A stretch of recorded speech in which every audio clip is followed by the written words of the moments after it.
mukam kroti bachalam manamanaite kripadana Shri. Dronacharya was the spiritual master of the Pandavas and also the Kauravas, the sons of Dhritarashtra. Дроначаря бил духовен учител както на пандавите, така и на Кауравите, синовете на Dhritarashtra. One day, the son of one aborigine from the forest approached Drona to become his disciple. Един ден, един син на човек от аборигенско племе от гората се обърнал към Дроначаря и го помолил да стане негов ученик.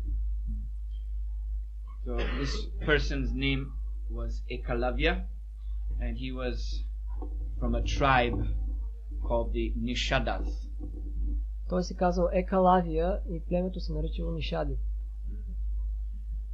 So Dronacharya was teaching the Pandavas and the Kauravas the Dhanurveda, the Vedic military arts.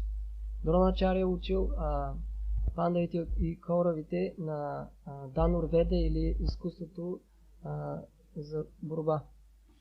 And Dhanurveda is very advanced military science. It comes from the demigods. Dhanurveda, това е една много напреднала наука за военното изкуство, която идва от полубоговете. So there is technology involved, but it is the technology of the devas, not the mechanical technology that we see on this earth. И в това има и някаква техника, но тя е техника на полубоговете, а не механичната техника, която виждаме днес. So one who learns Dhanurveda learns to use the weapons of the demigods. Така че този, който изучи Dhanurveda, той изучава оръжията на полубоговете. To get these weapons, one has to perform great austerities in order to please different demigods, and then they will bestow their weapons. Usually, they bestow only for one-time use. They will give a weapon so that the Kshatriya can use it one time, and then it has to return to the heavenly planet. И за да получи тези оръжия, човек трябва да се подлага на големи отречения и да се обърне към точно определен полубог. И много често те дават това оръжие само за еднократно използване. След като този кшатрия го употреби, то отново се връща на райските. These weapons are actually divine servants or divine expansions of the great demigods. Тези оръжия представляват божествени слуги или божествени експанзии на полубоговете. Nowadays, the scientists, demoniac scientists, they try to imitate these weapons by building a missile with computer that guides it to some specific target. But these weapons of the demigods, because they're actually powerful living beings, they don't need computer. They simply go to wherever they're told to go by mantra, and they strike that target. И днес демоничните материални учени се опитват да имитират това, като правят такива ракети с компютър, които намират сами целта си, но полубоговете, като използват тези оръжия, те нямат нужда от компютър, тъй като тези същества се движат благодарение на мантра и достигат своята цел. So, such a science as this is never revealed to barbarians.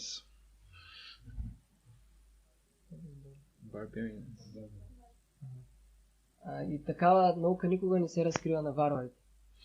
That's why it's disappeared in this Kali Yuga. И затова тя се е изгубила в тази Кали Юга. So, Dronacharya, he did not want to reveal Dhanurveda to Ekalavya. И Дроначаря не искал да разкрие Дhanurveda на Екалавия. So Ekalavya, hearing Dronacharya's order that no, I will not reveal Dhanurveda to you, Ekalavya, he forcibly placed his head on Dronacharya's feet. И когато Екалавия чува отказа на Дроначаря, той насила си постави главата върху краката на Дроначаря. Now, this might look like he was accepting the order of Drona, but actually, what he meant by this is that you will be my guru anyway.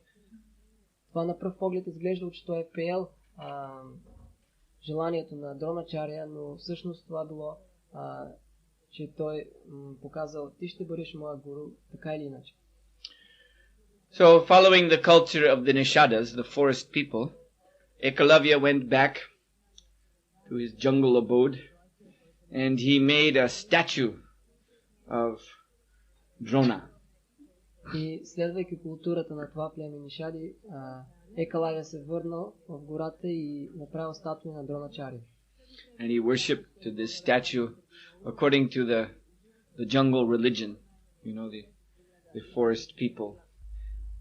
They're known for this. They make statues and they do some kind of mystical worship. So he was doing this. И той обожава тази статуя по начина, по който тези племена от джунглите обожавали. Те правят някаква статуя и правят някакво такова мистично обожание. So, by this, what is termed illicit devotion to the Guru, Ekalavya became very skilled in the use of the bow and arrow.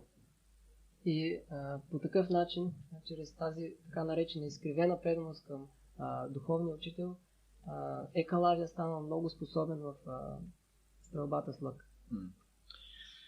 So sometime later, the Pandavas and the Kauravas, this is when they were quite young. They were all young boys in the Gurukul of Dronacharya.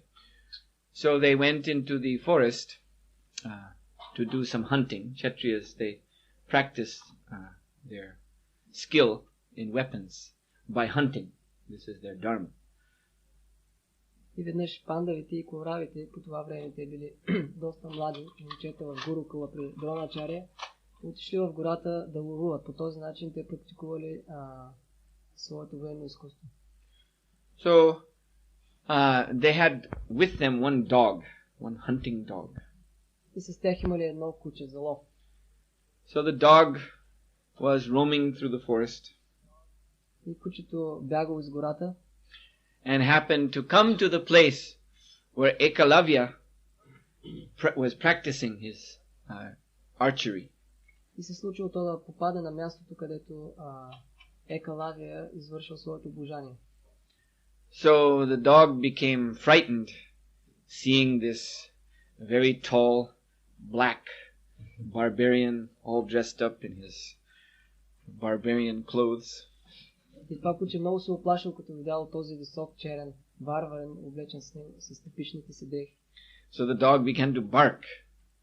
И кучето започнало да лае. And this annoyed Ekalavya. So very quickly, before the dog could close his mouth, Ekalavya shot 7 arrows into the dog's mouth. И тогава Екалавия, след като го забелязал, много бързо изстрелял 7 стрели в устата на това куче. This means just while the dog's mouth was open, while barking, whoof, in that time, 7 arrows came into his mouth. Това означава, че точно докато лаяло и устата му била отворена на кучето, Екалавия стрелял 7 стрели. So the dog went running back with the tail between the legs to the Pandavas. И тогава кучето бягайки се върнал при пандавите. And the Pandavas, they were amazed. Because they could understand that whoever fired these 7 arrows must be so quick in shooting arrows. He must have sent these 7 arrows in just a fraction of a second in order that they all entered the mouth of the dog. И когато видели това, пандавите били много удивени и те веднага разбрали, че този, който е изстрелял тези стрели, е много опитен и много бърз, за да може за част от секундата да изстреля тези 7 стрели.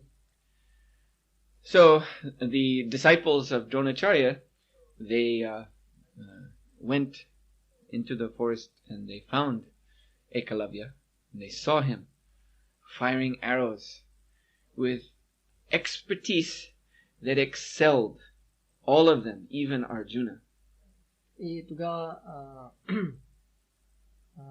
пандавите тръгнали из гората и открили мястото на Екалавия и видели самият него, който стрелял с такава опитност, която надхвърляла дори способността на всички тях. So when they returned to the ashram of their spiritual master, they of course, in great wonderment, they informed their guru of what they saw in the forest. И когато се върнали в ашрама на своя гуру, с голямо удивление те го попитали за това, което са видели в гората. And Arjuna in particular, he spoke with Dronacharya privately. Особено Арджуна, той говори с Дроначаря насаме. Because Dronacharya had always told Arjuna in private that you will be my best disciple. No one will be able to excel you in skill of weapons. Защото винаги Дроначаря е казвал на Арджуна, че ти ще бъдеш моя най-добър ученик и никой няма да те превъзхожда в това изкуство. So Arjuna, he said to Dronacharya, so how will your statement that I will be your best disciple, how will that come true now? И тогава Арджуна попитал Дроначаря, как твоето изречение ще се осъществи сега? Because this Nishada, this Ekalavya, he is the most skillful archer in the whole world.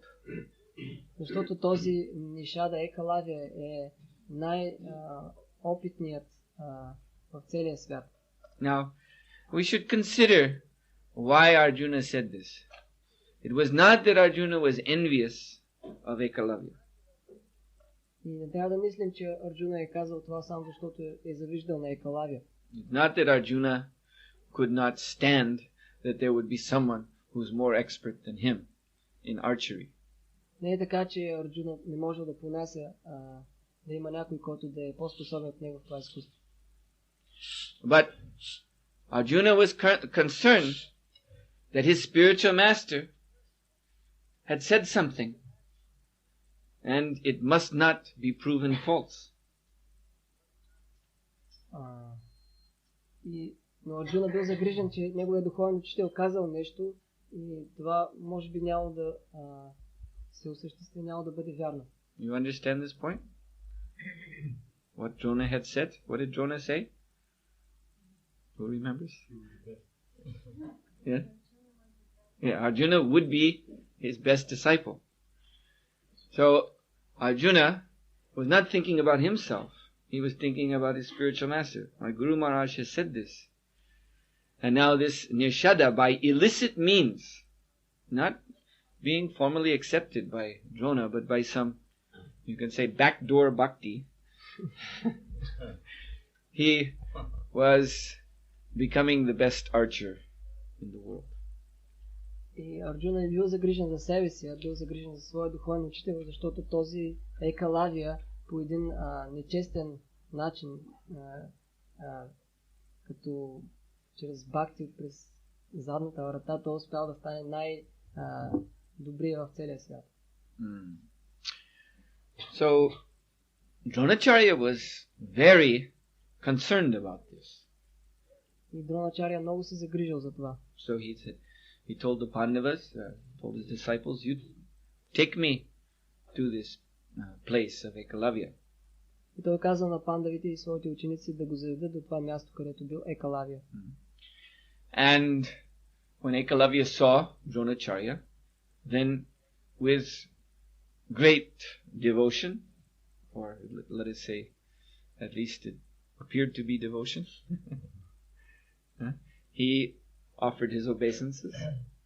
И когато Екалавия видял Дроначаря, той с голяма преданост или по-скоро можем да кажем, изглеждало като преданост, той отдал почитание на Дроначария. And he stood with folded hands awaiting the order of his spiritual master. И той застана с допрени длани, чакайки инструкциите на своя духовен учител. So Dronacharya said to Ekalavya, so you consider yourself my disciple, and by worshipping me, you have become skillful in firing arrows. И Дроначаря казал, ти се считаш за мой ученик и като си ме обожавал, ти си станал много опитен в стрелбата с лък. But you did not give me Guru Dakshin. Но не си ми дал Гуру Дакшин.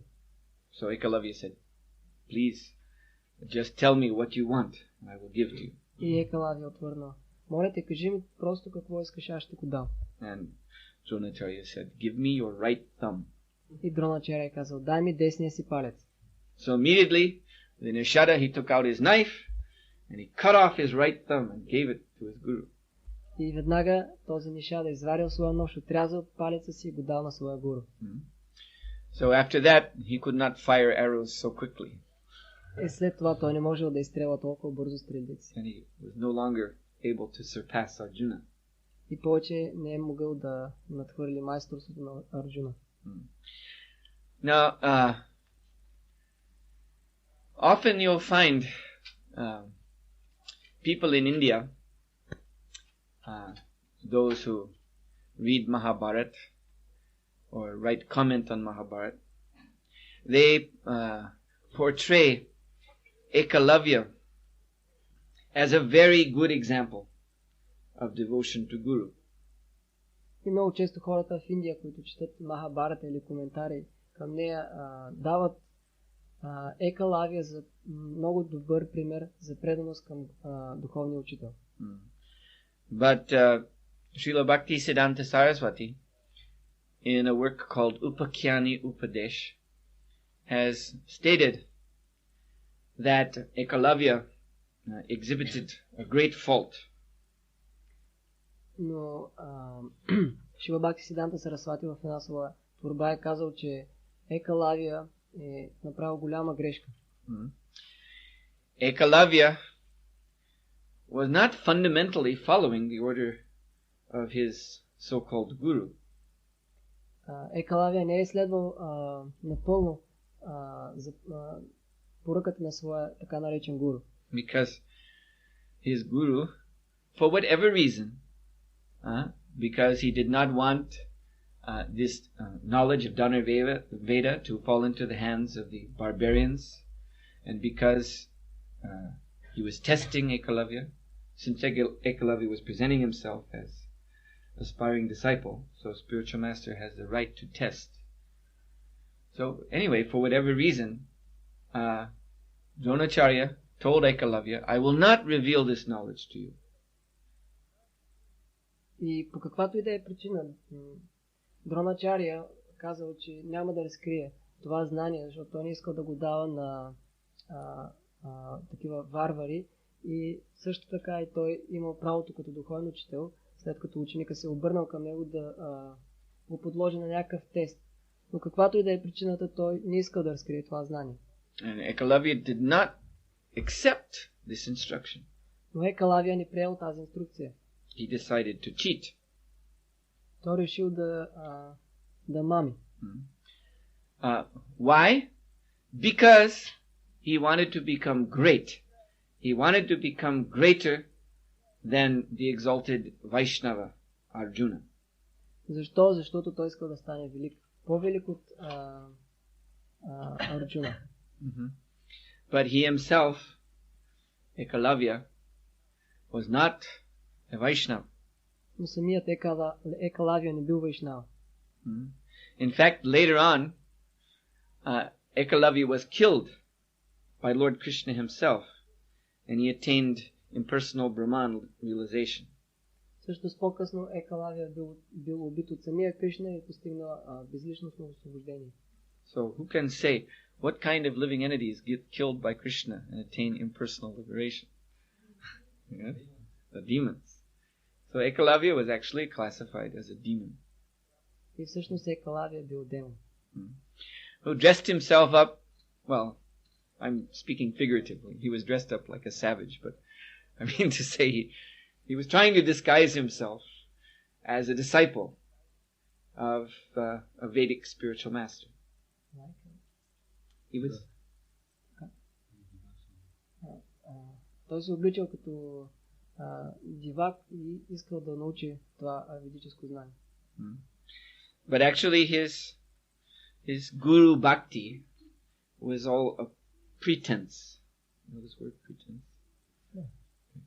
Но всъщност неговата бхакти към гуру е била изкуствена. He was simply using Dronacharya to fulfill his own ends. Той използвал просто Дроначаря да изпълни своите цели. But of course he was very skillful in showing all sorts of external devotion and dedication to his guru. Разбира се, той бил много опитен да показва външно голяма преданост и почет към своя гуру. But this devotion was all inappropriate. Но тази преданост била неподходяща. It was improper, actually. Тя била неподходяща. A similar example. In India, there is a class of so-called transcendentalists, spiritualists, called the Shaivites, the followers of Lord Shiva. Един друг подобен пример. В Индия има така наречени спиритуалисти, които се наричат шайвайти или последователи на Бог Шива. They claim to have a sampradaya that goes back to Lord Shiva. И те претендират да имат сампрадая, която началото си води от Шива. They claim to be following Lord Shiva's instructions. И те претендират, че следват инструкциите на Шива. So they worship Lord Shiva. They have some great temples in South India. И те обожават Шива и имат големи храмове в Южна Индия. And they preach devotion to Lord Shiva. А също и проповядват преданост към Шива. But all of this devotion, Lord Shiva is of course Vaishnava. Vaishnava Yatha Shambhu. He's the greatest Vaishnava. But all the devotion of these Shaivites is inappropriate. It is improper, illicit. Разбира се, Шива е най-добрият Вайшнава, но тази преданост, която тези Шайвайти показват, е неподходяща, нечестна. Why is that? Because they proclaim Lord Shiva to be the supreme personality of Godhead. И защо е така? Защото те провъзгласяват Шива за върховната божествена личност. They say he is the Ishvara. He is the controller. And Lord Vishnu, Lord Krishna, they're all lesser manifestations of Lord Shiva. Те казват, че Шива е Ишвара. Шива е контролерът, Бог Кришна и Бог Вишну, те са просто някакви по-ниши проявления на Шива. And what is their motivation for doing this? И какъв е мотивът им да правят това? They want, first of all, because Lord Shiva is called Ashutosh, he's very easy to satisfy. So they want from him material benedictions, so they can enjoy in this life. And then at the end, they want liberation. They want to merge into Lord Shiva's existence, because they take ultimately Lord Shiva to be the impersonal Brahman. They say that's the ultimate form of Lord Shiva. И тъй като Шива е наричан Ашутош, или този, който лесно е удовлетворяван, те обожават Шива, за да могат да получат материални блага и да се наслаждават в този си живот. И накрая те искат да получат освобождение, като се слеят с съществуването на Шива, тъй като те считат, че най-висшето му проявление това е безличностният Браман. So they're not following the instructions of Lord Shiva. Но те не следват инструкциите на Шива. The instructions of Lord Shiva are contained in Srimad Bhagavatam.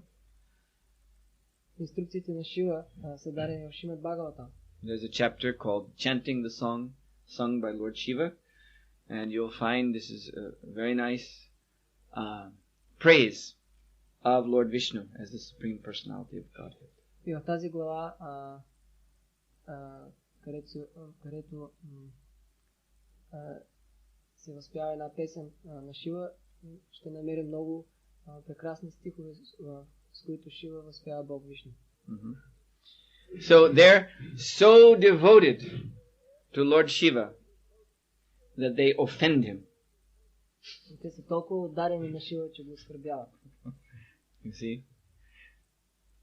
They want to glorify Lord Shiva, not as, they think it's not enough to say that he's just a Vaishnava or he's just a servant of God. That's not enough. We want to make our Guru into God himself. Те казват, не е достатъчно просто да казваме, че Шива е велик Вайшнава и предан отдаден на Бога. Не искаме да направим нашия гуру самият Бог. So Lord Shiva is not happy with that type of praise. А Бог Шива не е щастлив, като получава такива молитви. So he punishes them. И той ги наказва. His giving material benedictions is a punishment. И даването на тези материални благословия е наказание. This binds their consciousness forever to the material world. И това обвързва тяхното съзнание за винаги в материалния свят. His giving them of impersonal liberation is also a punishment. И даването на безличностно освобождение е също наказание. As you know, the Vaishnavas think of this impersonal liberation as worse than hell. Както знаете, вайшнавите считат това безличностно освобождение за по-лошо дори от ада.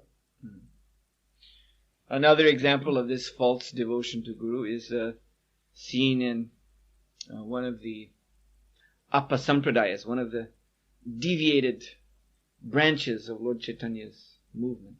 Друг такъв пример за изкривена преданост можем да видим в една от Апасампрадаите или отклонила се сампрадая от движението на Бог Чайтания.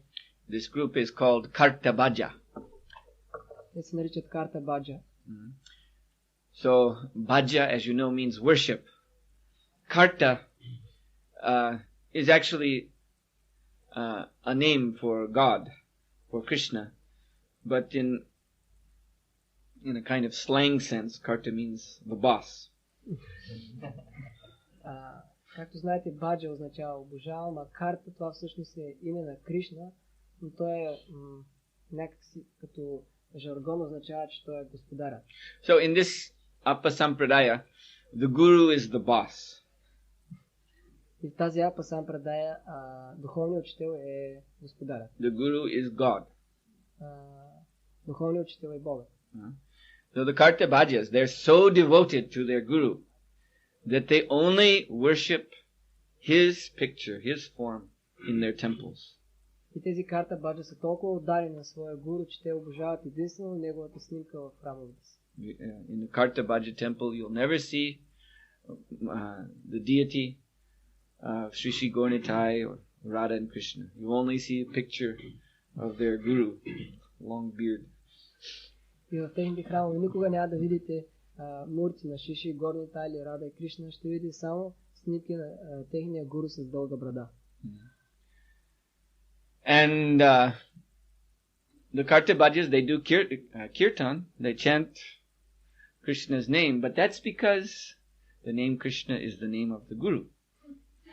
И те правят също и киртани и повтарят имената на Кришна, но само защото Кришна е името на техния гуру.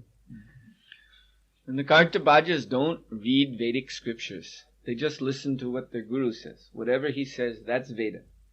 If he tells them to eat fish and drink wine, that's Veda. И те не четат ведическите писания. Те следват единствено това, което им каже техният гуру. Това те считат за Веда. Ако той им каже да ядат риба или да пият вино, те считат за Веда. So this is an example of what Srila Prabhupada used to call the cheaters and the cheated. И това е пример за това, което Шрила Прабхупада наричаше измамникът и измаменик.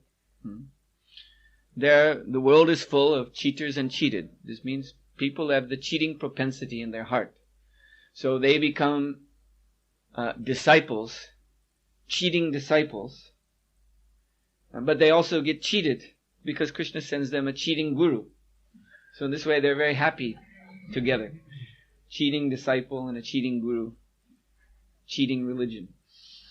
И този свят е пълен с тези, които мамят и измамените. И тези мамещи ученици, тъй като във всяко живо същество има склонност да мами, то тези ученици, които искат да мамят, Кришна им изпраща такива учители, които също са измамници, и по този начин и учителя и ученика са много щастливи. So, this is all cheating devotion. И това е една измамна преданост. There is no endeavor in this cheating devotion to actually understand, accept, and obey the desire of the bona fide spiritual master. И няма никакво усилие в тази измамна преданост ученикът действително да разбере, приеме и да се подчини на волята на истински духовен учител.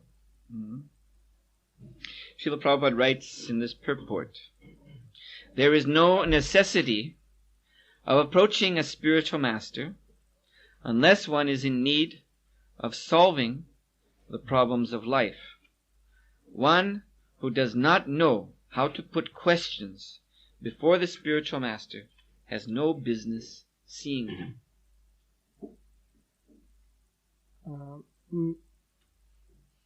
Този, който не знае как трябва да се задава въпроси на духовния учител, няма защо да се среща с него.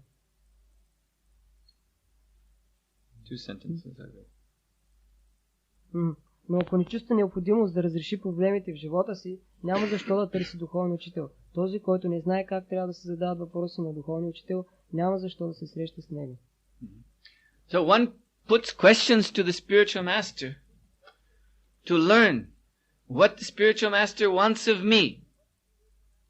И ученикът задава въпроси на духовния учител, за да разбере какво духовният учител иска от него.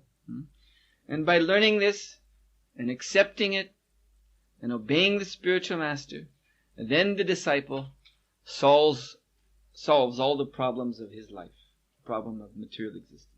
И когато научи това и го приеме и се подчини на волята на духовния учител, тогава ученикът решава всички проблеми на материалното съществуване.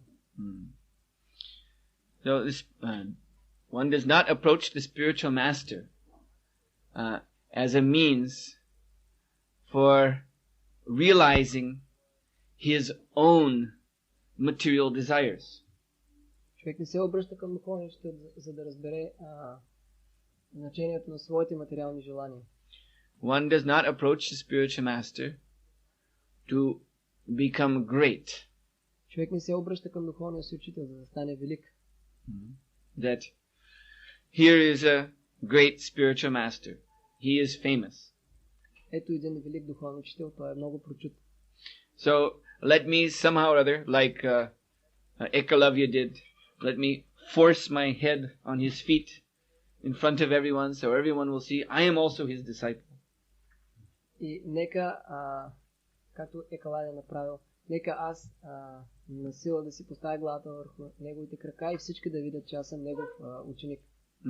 Let me perform some illicit worship of him. Нека да извършим някакво нечестно обожание на него. Glorify him in some inappropriate way. Да го обожавам по някакъв неподходящ начин. That, oh, you are the controller of the planets. You are Vishnu himself. Че ти контролираш планетите, ти си самият Вишну. You are even greater than Vishnu. Дори ти си по-велик от Вишну. Who needs Vishnu? Кой се нуждае от Вишну? You see? In this way, this glorification becomes offense. И по този начин това възхваляване се превръща в оскърбяване. So one should not do these things simply to flatter and try to make one's own self look very important in society. И човек не трябва да прави това само като ласкателство, за да стане самия той известен в обществото. Bhaktivinoda Thakur in one song has very nicely expressed the attitude of a genuine disciple, a genuine devotee. В една песен Бхактивинода Тхакур много добре изразява отношението на един искрен, истински ученик. He's speaking of this title that he received, Bhaktivinoda. Той говори за тази титла, която е получил Бхактивинода. So, he says, Guru Vaishnava Mori, Dilita Upadi. Dilipa Upadi, yes, Upadi means designation. So he said that by the mercy of the Vaishnavas, I have been given this designation, Bhaktivinoda. И той каза, че по милостта на вайшнавите му е дадено това обозначение Бхактивинода.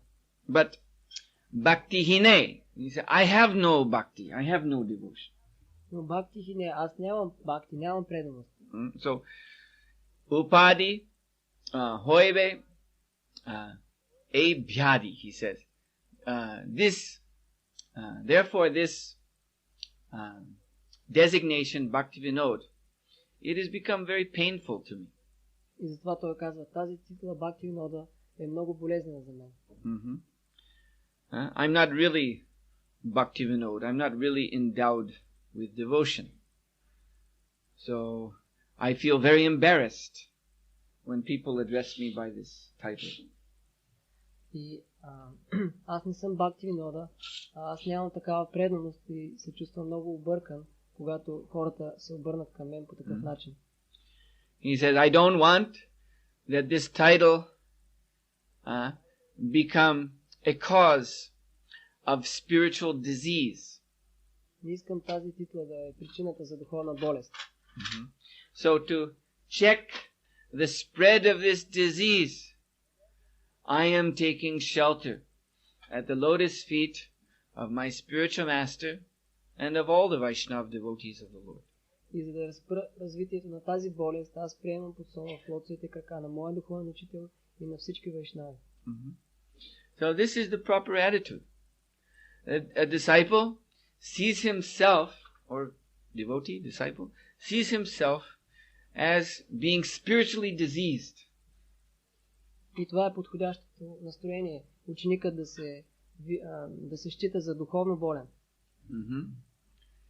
And this disease is the disease of false ego, of thinking myself to be great, thinking myself to be supreme.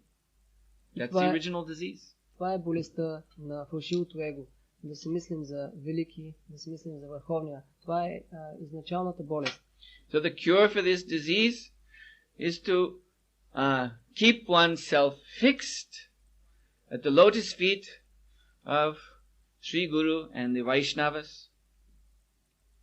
И за да се излекува тази болест, човек трябва да остане установен в лотосовите крака на Шри Гуру и Вайшнавите. And that means pranipatena, as Krishna says, pranipatena means offering respects, but it also means sevya, rendering service, and it also means pariprashna, to put questions. И това означава, както обяснява Кришна, пранипатена, да се отдава почитание, севая, да се отдава служение и парипрашна, да се задават въпроси. So, just like when Sanatana Goswami approached Sri Chaitanya Mahaprabhu, he was confessing to Lord Chaitanya that I am diseased. И също както Санатана Госвами се обърнал към Бог Чайтания, той признал, че аз съм болен.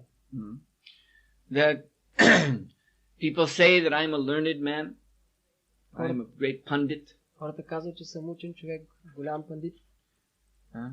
But I actually don't even know who I am. Но всъщност аз не знам кой съм аз.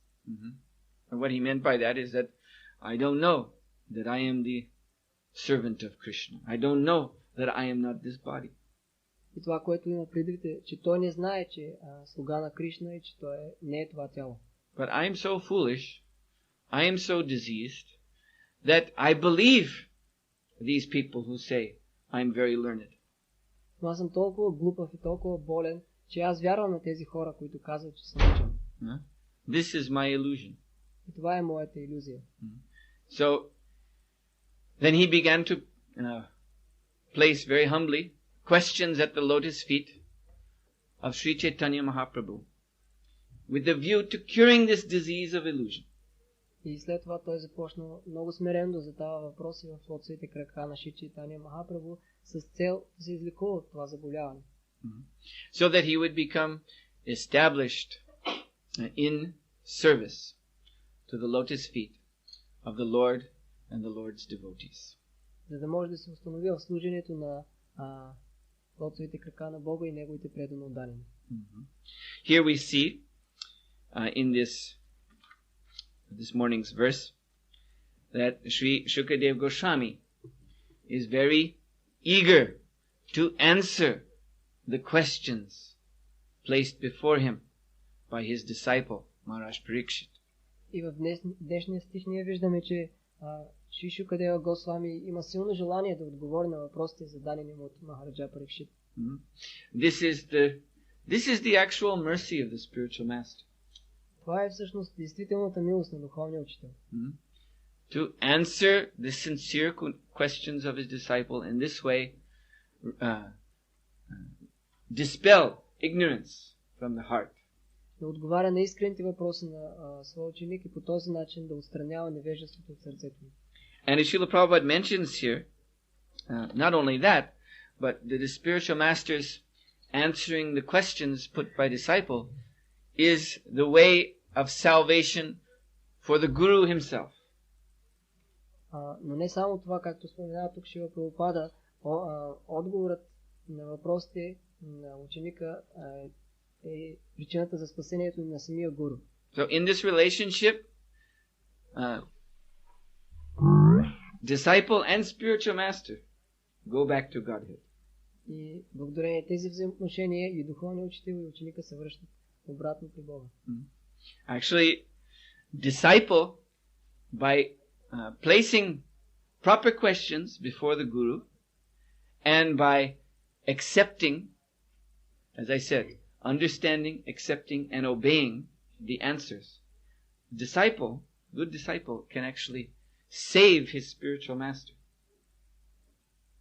Всъщност, чрез създанието на подходящи въпроси и след това приемането на отговорите, разбирането и подчиняването на тях, всъщност ученика спасява своя духовен учител. Just like his father had two wives. So the other wife, she was more dear. Father was more attached to her.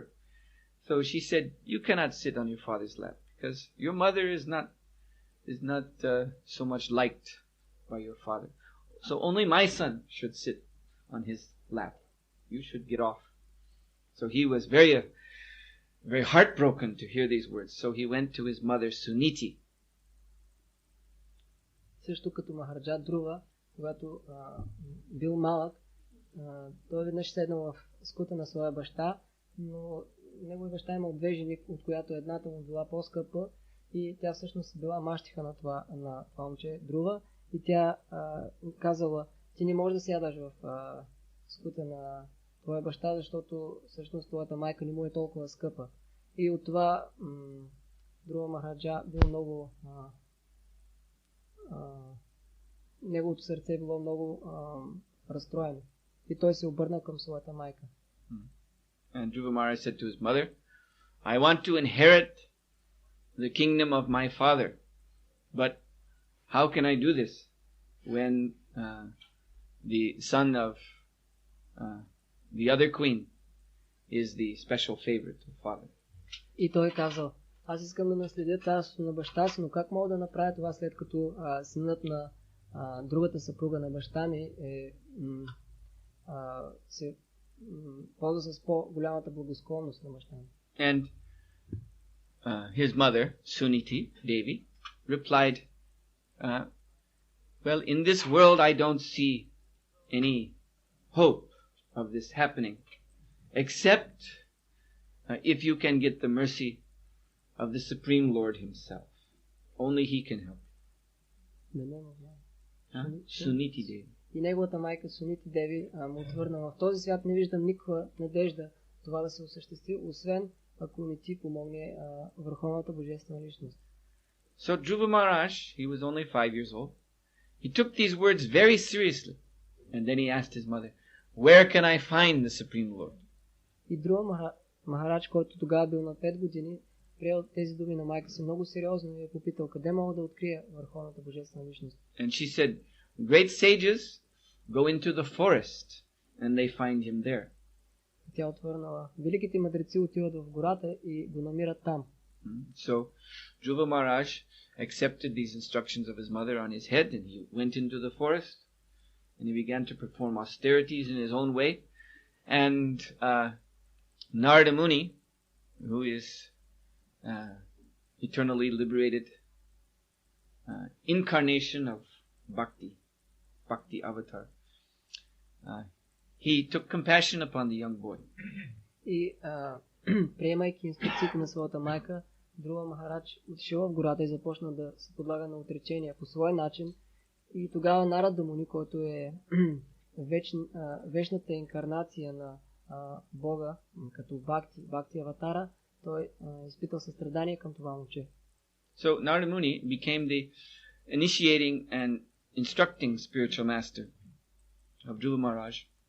And by Narada Muni's mercy, within 6 months, Dhruva Maharaj realized the Supreme Lord in his heart by the practice. Suniti Devi is considered the Vartma Pradarsha Guru of Dhruva. That means the Guru who shows the way.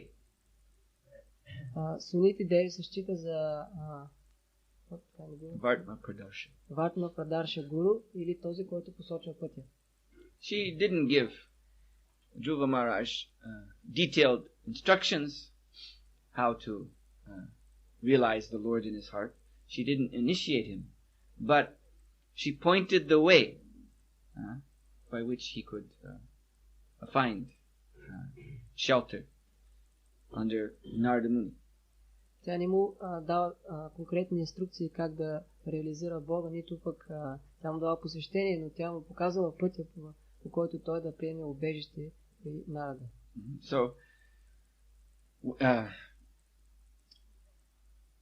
Dhruva Maharaj, when he attained the spiritual world, his mother came with him. И когато Dhruva Махарадж постигнал духовния свят, неговата майка отишла заедно с него. She was also given credit as being a guru of Dhruva Maharaj, the great devotee. Тя също имала полза от това, че била гуру на такъв велик преданен като Dhruva Махарадж. So the Supreme Lord, he sent a chariot from Vaikuntha to collect her and bring her back to Godhead. И Върховният Бог изпратил една колесница от духовния свят, за да я вземе и да я върне обратно при Бога. Since Dhruva Maharaj was going back to Godhead, his guru, Suniti Devi, she also had to go back to Godhead. She couldn't remain in the material world if the disciple went back.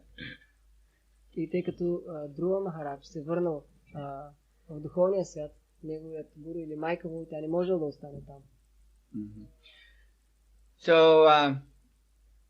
this narration from Srimad Bhagavatam, it illustrates the actual meaning of relationship between guru and disciple.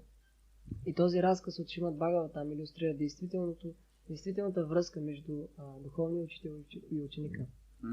The fruit of a spiritual master's instruction is seen in the disciple. Плодовете на инструкциите на духовния учител се виждат в ученика. As Srila Prabhupada used to say, a spiritual master is known by his disciples. Както Шрила Прабхупада казваше, духовният учител се познава по учениците си. So, if a spiritual master is actually Krishna conscious, is actually himself eligible to go back to Godhead, you will see that he has disciples who are eligible to go back to Godhead, who are Krishna conscious. И ако духовният учител е Кришна осъзнат и е готов да се върне обратно при Бога, ще видите, че неговите ученици са също способни да направят това. So this means the disciples, it is their duty, their solemn duty, to absorb the instructions of their spiritual master and carry them out. Това означава, че дългът на ученика е да приемат инструкциите на духовния учител и да ги изпълнят. Otherwise, what is the use of the relationship? В противен случай, какъв е смисълът на взаимоотношенията? What this means in very practical terms, in practical terms of the Sankirtan movement, is as Srila Prabhupada himself said about himself. He said, I was very interested in Shravana, in hearing from my spiritual master. My spiritual master marked that. He saw that when I'm lecturing other disciples, other members of the audience, they gradually go away because Srila Bhaktisiddhanta Saraswati used to give long lectures. And they would be very intellectual, very philosophical. So many persons in the audience, they would hear from some time, but then their minds would wander and they would start thinking, well, I have to do this now, I have to do that. They would get up and go away. But Prabhupada, Srila Prabhupada, he would sit and through the whole lecture till the very end. And Srila Bhaktisiddhanta Saraswati noted that and appreciated that. И какво означава това на практика в Санкиртан движението? Както даваше пример Шрила Прабхупада на себе си, той е бил много заинтересован от това да слуша Шраванам, да слуша от своя духовен учител, и това стало на лекциите на Шрила Бхактисиданта Сарасвати, които били много дълги, много интелектуални, философски. Повечето от неговите ученици просто стояли за известно време, после решавали, че трябва да направят нещо, ставали и си отивали. Но Шрила Прабхупада стоял до края и слушал, и това било много одобрено от Шрила Бхактисиданта Сарасвати. So, Srila Prabhupada said, because then I was very interested in hearing Shravana. Now, I am very interested in Kirtana, in preaching. И тъй като Шрила Прабхупада каже, тъй като тогава бях заинтересован от Шравана или слушането, сега искам да извършвам Киртана, възпяване. So that is the visible fruit of a spiritual master's preaching, his own preaching, that he has disciples who preach.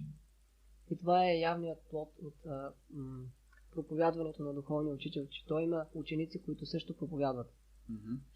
And then that, that makes it worth it that a spiritual master goes through the trouble of accepting disciples. И затова се заслужава духовният учител да поеме риска да приеме ученици. Because it is a fact that a spiritual master risks going to hell by accepting disciples. Защото е факт, че духовният учител рискува да отиде в ада, като приема ученици. He has to take all that karma upon himself, and he's responsible for the activities of his disciples. Той трябва да приеме цялата карма на своите ученици и той е отговорен за техните дейности. And if the disciples have come with their own motivations, simply to show some formal devotion, but with a view of just getting something for themselves and not actually carrying out the mission of the guru, but they have their own mission. If that is the relationship, then the spiritual master becomes dragged down to hell by such disciples. И ако учениците се обърнат по някакъв формален начин и те искат да приемат духовен учител за някаква своя цел и не изпълняват всъщност неговата мисия, а те имат своя собствена мисия, по този начин те завличат своя духовен учител в ада. But if the spiritual master has disciples who preach, who expand the Sankirtan movement, then maybe that spiritual master, he may have other disciples who are not so nice, or he may have other disqualifications, but he will be saved by those disciples who are preaching very nicely. Но ако духовният учител има ученици, които проповядват това Санкиртан движение, дори той да има други ученици, които не следват това толкова стрикно, или пък има други недобри качества, тогава той ще бъде спасен благодарение на своите ученици, които проповядват. Then a spiritual master thinks his life is successful. Тогава духовният учител мисли, че неговият живот е успешен. Sri Ramanujacharya, when he heard that one of his disciples had been told by the deity, Lord Vardaraj, this is a deity of Lord Vishnu in South India. So this deity spoke to one of his disciples and said, "You are such a nice devotee. I'm taking you back home to Godhead. And not only you, but anyone who's connected with you. They will also go back to Godhead." So when Ramanujacharya heard this, he threw his chada in the air and he started to dance. Jai, Jai. And so everyone was asking, "Why you're so happy?" He said, "Because that means I will also go back to Godhead. Because I'm his guru." Когато Шри Рамануджачаря чул, че един от неговите ученици, Шри Варадарадж на Мурти, е казал, че ти си много хубав предан отдаден и ще се върнеш обратно при Бога. И не само това, всички, които са свързани с тебе, ще се върнат обратно. Когато чул това, Шри Рамануджачаря е хвърлил своя чадър във въздуха си и започнал да вика "Джая, Джая". И когато го попитали хората защо прави това, той казал: "Това означава, че и аз също ще се върна, защото съм негов духовен учител." So although traditionally we understand that it's the spiritual master who saves the disciple, here we see very clearly stated by Srila Prabhupada, it also works the other way. The disciple who actually follows the order of the spiritual master, who actually becomes the visible fruit of a spiritual master's preaching, that disciple saves the spiritual master. И въпреки, че по традиция се приема, че духовният учител спасява своите ученици, тук много ясно можем да видим как тези ученици, които проповядват, те са истинския плод на явният плод на проповядването на духовния учител. И те по този начин могат да го спасят. And as I said, in terms of this Sankirtan movement, that fruit is seen in preaching. The spiritual master is preaching, his disciples are hearing, or they should be hearing. And if they're actually hearing and putting questions with a view to actually understand, then they will also preach. Както казах, за това Санкиртан движение този плод означава проповядването. Духовният учител проповядва и учениците слушат или трябва да слушат. И трябва да задават въпроси, за да разберат наистина всичко правилно и след това самите те да проповядват. So by the spiritual master's preaching, he saves the disciple, and by the disciple's preaching onward, they save the spiritual master. Като проповядва духовният учител, спасява своите ученици, на своя ред, като проповядват те, спасяват своя духовен учител. And if the disciples are not preaching, if the disciples year after year think, "Oh, I'm not qualified, I can't preach," then what kind of disciples are they? И ако неговите ученици не проповядват и година след година се мислят: "Аз нямам никакви качества, как мога да проповядвам?" Тогава какви ученици са те? This type of humility, I can't do it, I can't do it. This is cheating humility. This is not real humility. Just like Ekalavy's devotion was not real. И тази преданост, която това смирение е всъщност измамно смирение, също както и измамната преданост на Екалавия. This is laziness, ignorance and stubbornness disguised as bhakti. Stubbornness. Това е мързел, невежество и за какво? И инат. Disguised as Guru Bhakti. Която приема видът на бхакти към гуру. Like Prabhupada used to tell the story of one guru, he was leaving his disciples he was going on some tour. So he left the ashram in the care of his disciples, and he told them, please take care of everything nicely while I'm gone. Както Шрила Прабхупада дава един пример за един учител, който когато напускал ашрама си, той поръчал на учениците си да се грижат добре за него. So he left them with everything, including the key to the treasury box. Той му става всичко, включително и ключа за сейфа. But when he came back, he saw that the temple had been decorated and beautified in so many ways. Когато той се върнал, видял как храма е украсен по красив начин. He saw that when he arrived, there were very elaborate preparations for welcoming him. И когато той пристигнал, видял, че има много изискани приготовления за да го посрещнат. He saw when he entered the temple, there was a very opulent vyasasana. Когато влязал, видял, че в храма има много великолепен vyasasana. And when he sat on the vyasasana, he was presented with all sorts of very nice gifts, expensive silk cloth and gold coins and so many things. И когато седнал на този vyasasana, на него му поднесли подноса с прекрасни неща, скъпа куприна или златни монети. And everything he was seeing, he was commenting, oh, this is wonderful that you have done this. You have made this nice arrangement in the temple, all these nice... And as with every comment he would make, his disciples were saying, it's all by your mercy, Guru Maharaj. It's all by your mercy. И той казва, това е много хубаво, че сте украсили по такъв начин храма, че сте направили всички тези промени. И когато слушали тези коментари на своя гуру, учениците казвали, това е само по твоя милост, това е само по твоя милост.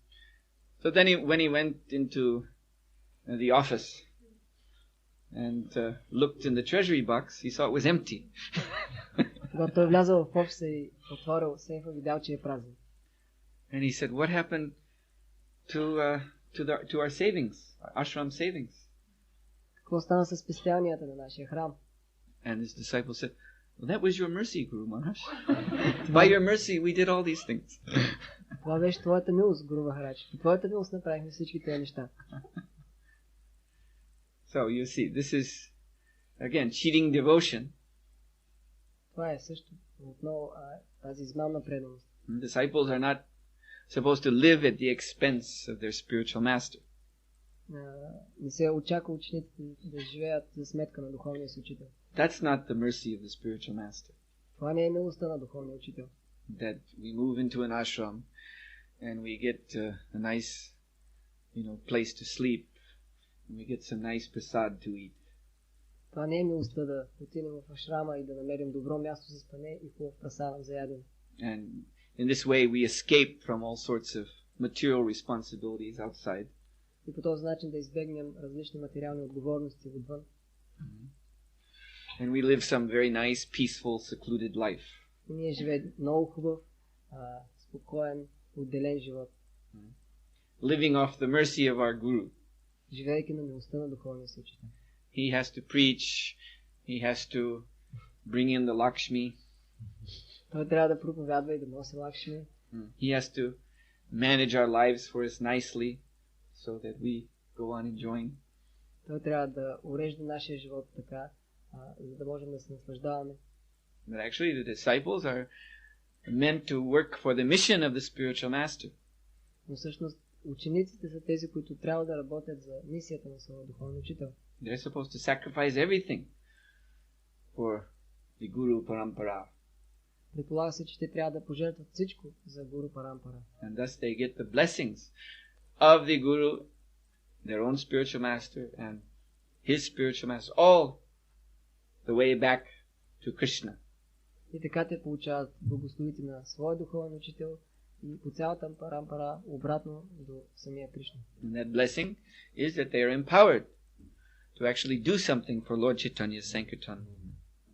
И тази благословие че те са упълномощени да направят действително нещо за движението на Бог Чайтания. So we should all understand this responsibility before we accept initiation. Ние трябва да разберем тази отговорност още преди да получим посвещение. And before we install deities. И преди да инсталираме мурти. Accepting initiation means that I am vowing to serve my spiritual master in the Sankirtan movement. And that means I am vowing I will become a preacher. Да се получи посвещение означава, че човек обещава да следва мисията на своя духовен учител или да стане проповедник. I will take the trouble to tire my little brain to learn this philosophy. Това означава, че ще приема тази неприятност да напрегна малко мозъка си, за да разбера тази философия. I will take the trouble to go out among the sinful fallen people of this age, and preach what I have learned from my spiritual master. Това означава, че ще приема тази неприятност да излизам сред грешниците в този свят и да им проповядвам това, което съм научил от духовния си учител. I will distribute the books of Srila Prabhupada. Аз ще разпространявам книгите на Шрила Прабхупада. I will make all arrangements to invite the conditioned souls to come to the temple and experience Krishna consciousness for themselves. И ще направя всичко възможно, за да поканя благословените души да дойдат в храма и сами да усетят Кришна съзнание. Because I understand that this temple is not my house. Защото аз разбирам, че този храм не е моя къща. It's the house of the deity. Това е домът на муртите.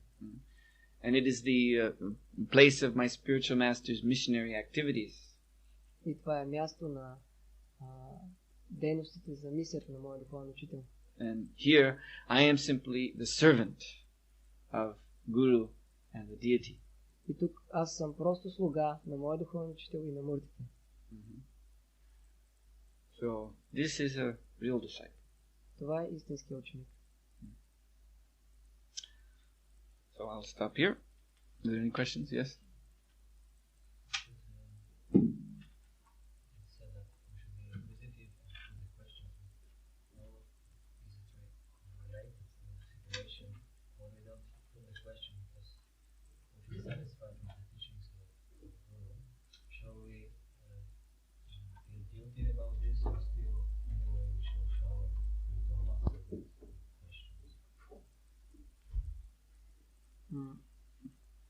Казва се, че ние трябва да сме любознателни, да задаваме въпроси на духовния си учител. Но ако това е, ако ние, слушайки това, което проповядва духовния учител, ние сме удовлетворени, това означава ли, че въпреки това трябва да го засипваме с въпрос? Disciple feels blessed when his spiritual master answers a question, gives some special instruction to him. Ученикът се чувства благословен, когато получи отговора на своя въпрос, получи конкретна инструкция от своя духовен учител. Indeed, a disciple draws his inspiration, his power to serve Krishna from this. И всъщност ученикът получава вдъхновение и сила да служи на Кришна от това. Even there is one narration from the Vedic scriptures of a disciple, a spiritual master who sent his disciples to take shiksha, instruction, from other great exalted sages. Има един разказ в шастрите, в който се казва, че един духовен учител изпратил свои ученици, които да приемат шикша или инструкции от други велики мъдреци. So these disciples, they came back to their spiritual master very satisfied that they had received so much nice instruction. И тогава, след това учениците се върнали при своя духовен учител много удовлетворени, като са получили толкова хубави инструкции. But then they very humbly asked their spiritual master, but please, Guru Maharaj, Now you please instruct us in these things. Because in order for us to feel completely inspired, we have to hear it from you. И тогава те се обърнали много смирено към своя духовен учител. Моля те, Гуру Махарадж, дай ни ти инструкции, защото единствено тогава ще бъдем напълно вдъхновени да ги изпълняваме. So our Guru is our connection to Krishna. Krishna's mercy in the form of transcendental knowledge and empowerment to do devotional service comes through our Guru. И нашият гуру, това е връзката ни с Кришна, посредством тази милост и трансценденталното знание, и всъщност той ни дава силата, за да можем да отдаваме предано служение. What can we do without our spiritual master's mercy? Nothing. Какво можем да направим без милостта на духовния учител? Нищо. So we should be eager to get that mercy. Така че трябва да имаме силно желание да получим тази милост. And therefore we should be eager to put questions. Because questions, and that means proper questions, not foolish questions, and also not challenging questions. Това означава, че трябва да имаме силно желание да задаваме въпроси, разбира се, подходящи въпроси, не глупави въпроси, а също и въпроси отправени с предизвикателство. But proper questions, they invoke the mercy of the spiritual master. Но подходящи въпроси, които ще вдъхновят духовния учител. And when the disciple receives that mercy in the form of answer, then he's empowered to serve the spiritual master. И когато ученикът получи тази милост под формата на отговорът на неговите въпроси, той има силата да отдава предано служение. As we see in the Bhagavad Gita. Както виждаме в Бхагавад Гита, Arjuna, when his questions had been satisfied by Krishna's answers, what did he do? Например, Арджуна, когато получил отговорите на Кришна, какво направил той? He then picked up his bow and said, Arjuna, Lord Krishna, please drive my chariot. We are going to war. Взел лъка си и казал на Шри Кришна, откарай колесницата да започне войната. Yes, Honorable.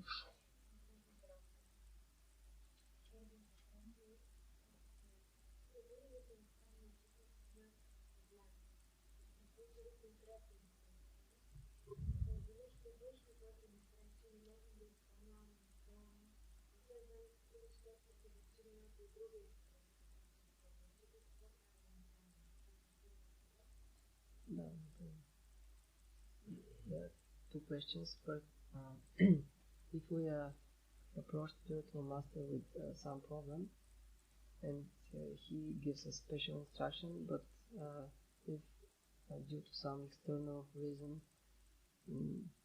maybe the order of other spiritual master, or the other instruction of spiritual master, or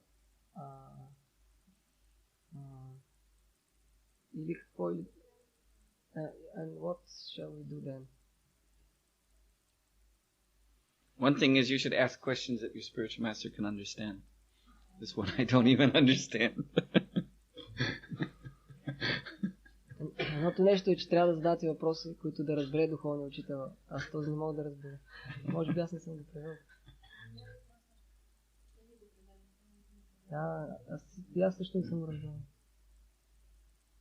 Може ли да повториш въпроса си пак?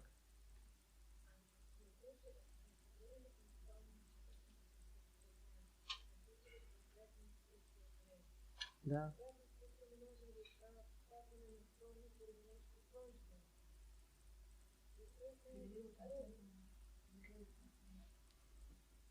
Again, when we approached spiritual master and he, for some problem, he gave instructions for this to solve this problem, but for some external reason we cannot do.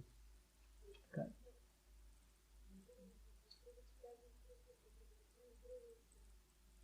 На същия And also that seems that this is contrary to other instructions of the spiritual master.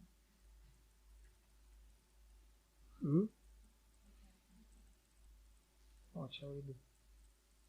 I still haven't understood the question. Все още не разбирам. You're gonna have to.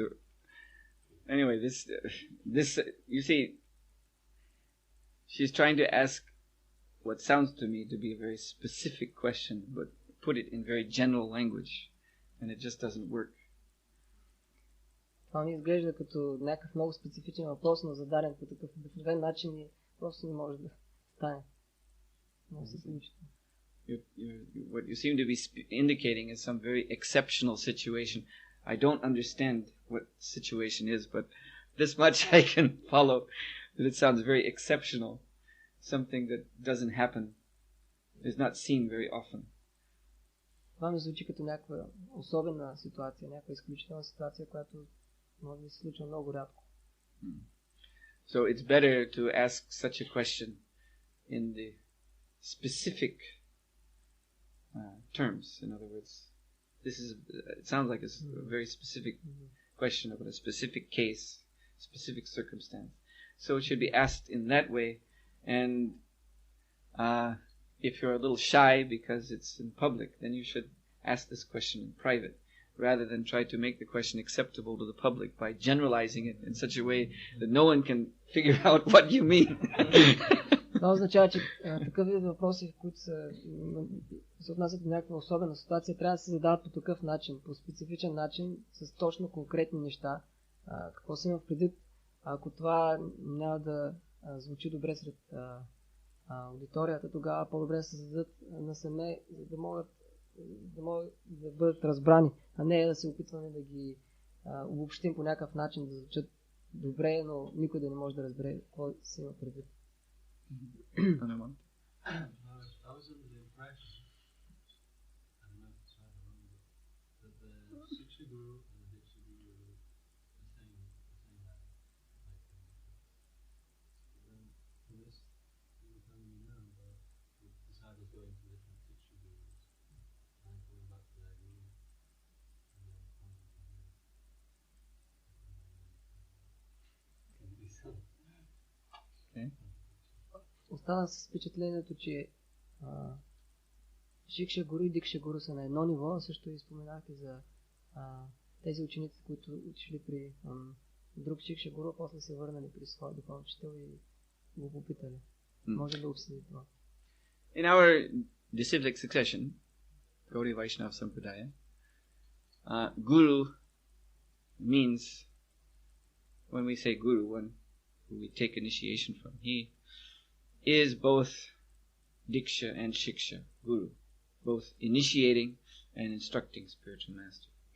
В нашата Гаудия Вайшнава Сампрадая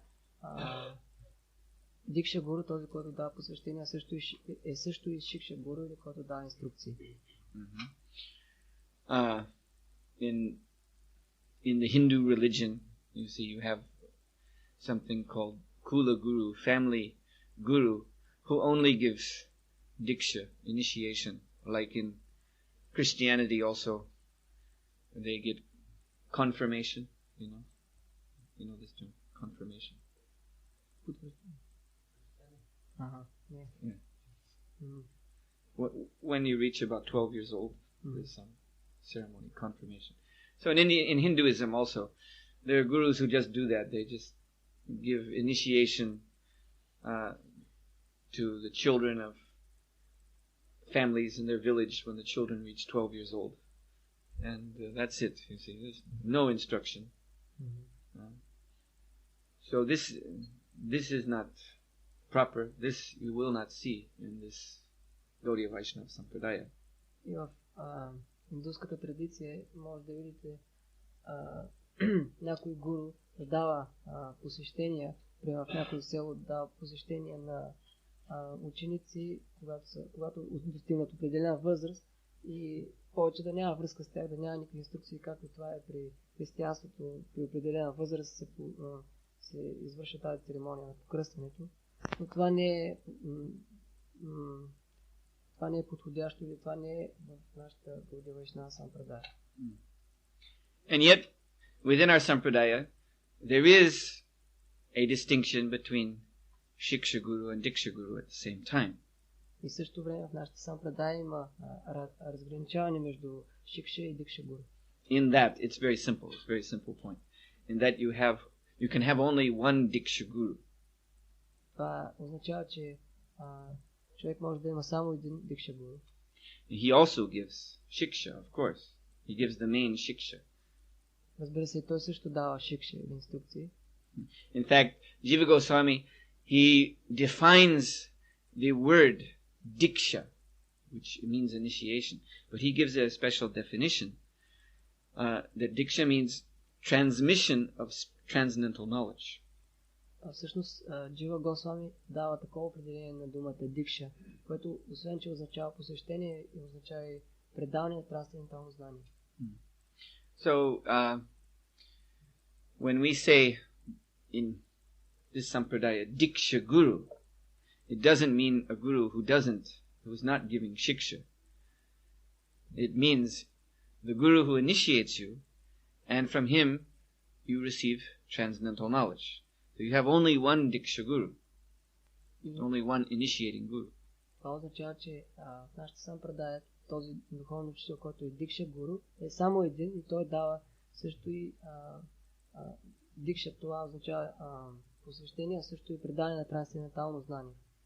The term Shiksha Guru, while also being applicable to your Diksha Guru, but the point I'm saying is that the word Diksha actually includes Shiksha. But the term Shiksha Guru applies to other spiritual masters, other exalted Vaishnavas, from whom we learn in Krishna consciousness. They're not our Diksha Guru, they didn't initiate us, but we go hear them and we learn from them. Шикша, думата Шикша, това се отнася до други духовни учители, от които ние слушаме и получаваме това знание, но това, което иска да кажа, че от самата дума Дикша, тази включва и Шикша или инструкции. And this hearing from other Shiksha Gurus is done by the disciple with the blessing of the Diksha Guru. So actually, there's no difference. You see, the disciple is going to hear from a Shiksha Guru under the blessing, under the order of the Diksha Guru. So the disciple takes it that this knowledge I'm receiving is coming by the mercy of my Diksha Guru. So it's just like hearing from my own Diksha Guru. I must accept it just as seriously.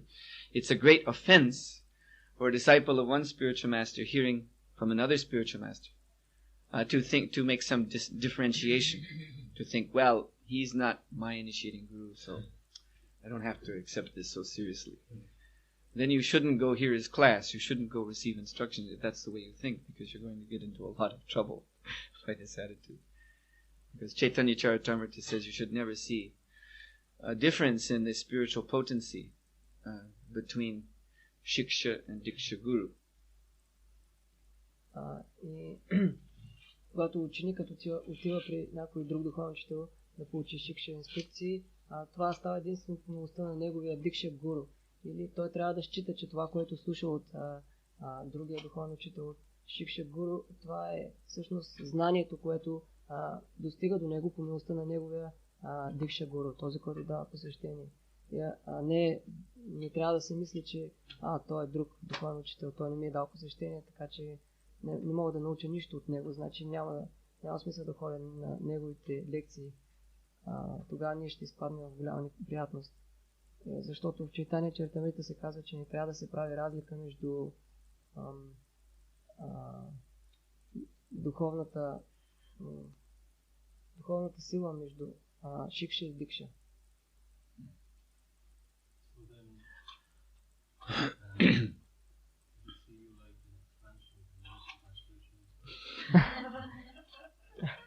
Това означава ли, че трябва да гледам на вас като на експанзия на милостта на моя духовен учител? I suppose that's proper. Предполагам, това е подходящо. вярвам. That's a question you should ask generally.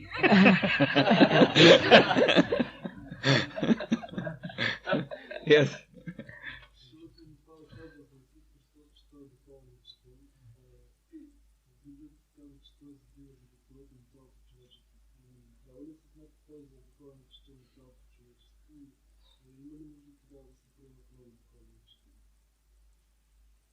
Srila Prabhupada says that Jesus Christ is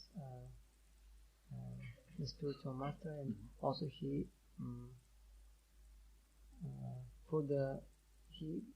accepted all the sinful actions of the he died for the all Sins. of the all society. So isn't he the spiritual master for all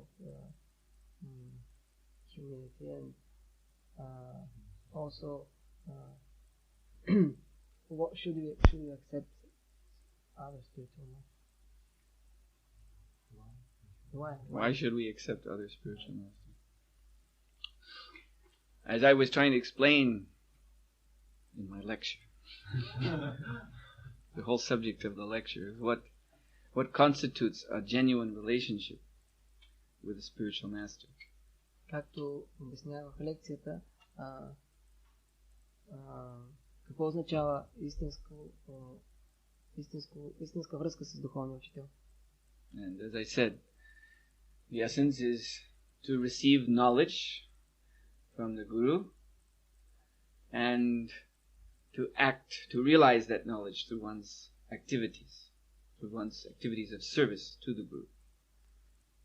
Това означава да приемем инструкцията на нашия гуру, а също и да ги приложим на практика.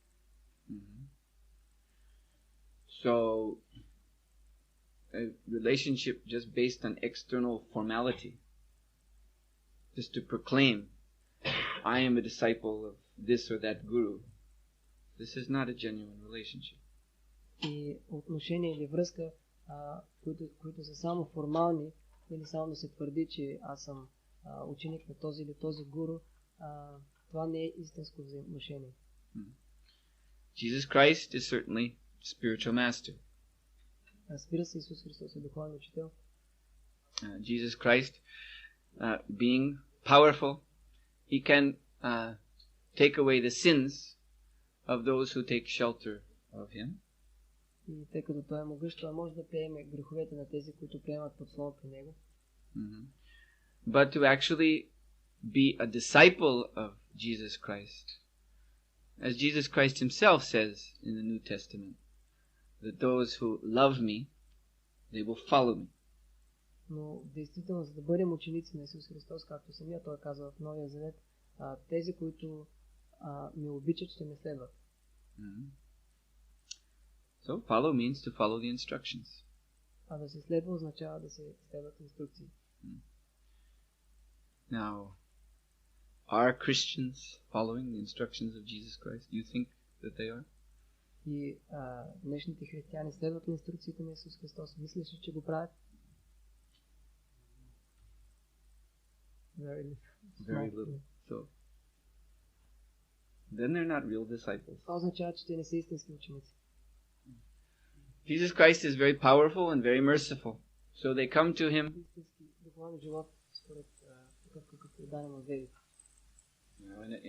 In America, there are so many Christian sects where they have this,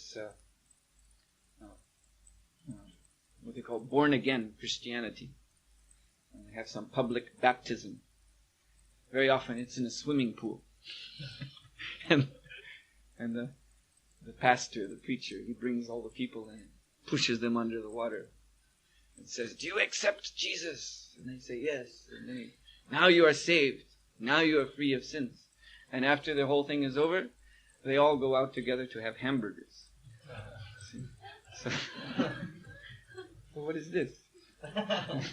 И както в Америка днес има толкова много различни християнски секти и някои от тях правят такива неща на публично място, в някой басейн събират и някой проповедник, който представи Исус Христос, казва, приемаш ли, потапят ги във водата и казва, приемаш ли Исус Христос? Този, който християн казва, да, тогава проповедника казва, ти си спасен и след това, след като всичко свърши, те всички заедно отиват да ядат хамбургери. Какво е това? This is called Hasti Snan, the bath of an elephant. Това се нарича хасти сна или пътят на слона. The elephant, Извинявам се, банята на слона. the elephant goes in the river and makes himself clean, but as soon as he comes out with his big nose, he takes some earth and throws it all over his body. It becomes dirty again. Когато слона влезе и се изкъпи в реката, след като излезе той с дългия си нос взема пръст от земята и се хвърля в гърта и отново се върна. This is not genuine discipleship. Това не е истинско ученичество. Jesus Christ said, if you love me, you will follow me. So follow me means follow Jesus Christ's own example. Jesus Christ, he was a sannyasi. И Исус Христос казва, ако ме обичате, тогава трябва да ме следвате. Какво означава? Това означава да се следва неговият пример. Исус Христос е бил саньяси. Jesus Christ had 12 disciples. Той имал 12 ученика. One of them, of course, betrayed him. Разбира се, един от тях го предал. But of the others, the other disciples of Jesus Christ, they were all following their spiritual master in sannyas dharma. They renounced the world. Но всички останали ученици следвали пътя на своя духовен учител в саньяса дарма или това, че са се отрекли от света. They were traveling mendicants. Те са били пътуващи монаси. Who simply Просеци. Who simply lived for preaching the message of their spiritual master. Които просто живели да проповядват посланието на своя духовен учител. So this is what is meant to follow. Това означава да се следва.